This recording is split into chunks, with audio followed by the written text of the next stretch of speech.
हलगीनाद आंदोलन नसून जातीवादी केंद्र सरकारच्या कानापर्यंत आवाज पोचावा।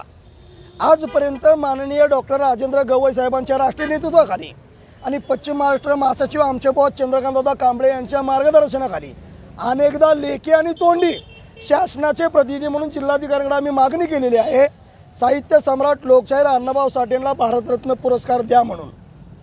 मात्र हे जातीवादी सरकार 1.5 दिवस शाळेत गेलेल्या अण्णाभाऊ साठेंची महती आणि अण्णाभाऊ साठेंची ख्याती ही चाय विकणाऱ्याला काय कळणार आहे। त्यामुळे चाय विकणाऱ्याच्या कानापर्यंत हा आवाज पोचावा म्हणून आरपीआय सातारा जिल्ह्याने हे डपावर थाप लोकशाहीर अण्णाभाऊ साठे तू केंद्र सरकारचा बाप ही मागणी आम्ही केंद्र सरकारकडे केलेली आहे। अण्णाभाऊ साठेंना भारतरत्न पुरस्कार भेटावा म्हणून हे आम्ही लक्ष वेधण्याचं काम करण्यासाठी डपावर थाप हलगीनाद आंदोलन केलेलं आहे।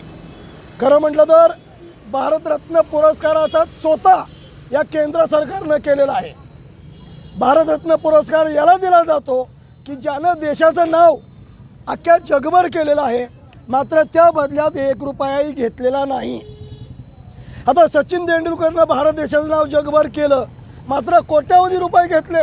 लता मंगेशकरनं गाणं गाऊन त्यांचं नाव भारत देशाचं जगभर केलं, करोडो रुपये घेतले।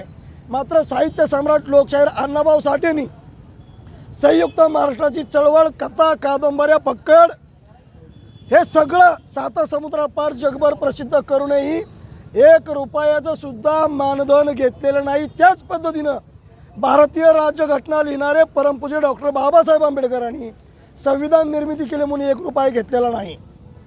तरीसुद्धा बाबासाहेब आंबेडकरांना भारतरत्न द्यायला या केंद्र सरकारनं 34 वर्ष लावली आणि अण्णाभाऊ साठेंना आज अखेर हा भारतरत्न पुरस्कार दिला जात नाही, मात्र सचिन तेंडुलकरला दिला जातो।